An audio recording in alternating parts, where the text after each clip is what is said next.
Editorjal ta' Sunday Times innota li l-miżuri bilanċjati brabta mal-imxija li ħabbru il-Gvern u l-awtoritajiet tas-saħħa fit-23 ta' Deċembru li għadda huma relattivament pożittivi. L-editur ta' Sunday Times qal li dawn il-miżuri li huma intiżi li jissalvagwardjaw saħħet il-poplu fil-waqt li ħallu lin-nies jibqgħu jgħixu f'normalità ġdida jibagħtu messaġġ ċar li l-vaċċin huwa l-aqwa arma biex niġġieldu l-effetti serji tal-coronavirus. F'dan il-kuntest, it-Times qalet li studji xjentifiċi juru li l-booster jipproteġi sew kontra l-varjant Omicron. Fil-fatt, ix-xjentisti jemnu li l-vaċċin żamm fil-baxx in-numru ta' persuni rikoverati fl-isptar minħabba l-coronavirus.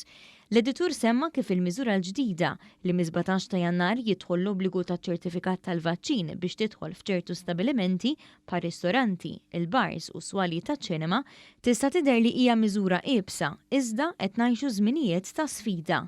Hawnhekk intqal li huwa faċli jingħalqu l-ħwienet mhux essenzjali pa' ristoranti u stabilimenti oħra mingħajr ma narfu x'riperkussjonijiet dan kieku jħalli fuq il-ħobża ta' kuljum ta' bosta familji.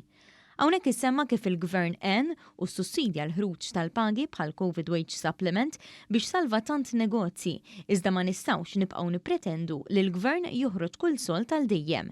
It-Times qalet li wara kważi sentejn iridu nitalmu ngħixu bil-virus u niġġildulu b'mod sensibbli billi nitlaqmu u ma neħdux riskji.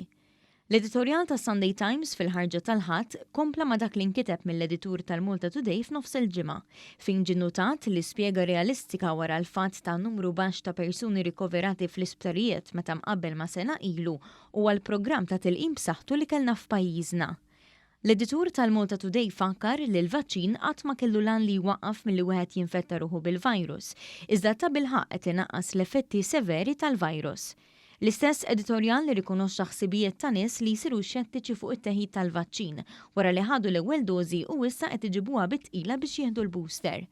Hawnhekk ingħad li jagħmel sew il-Prim Ministru Robert Abela u Deputat Prim Ministru Ministru għas-Saħħa Chris Fearn li saħħu fuq it-teħid tal-booster biex dan jipproteġina x-xhur xitwin wara li l-ewwel dożi pproteġewna għas-sajf u l-ħarifa.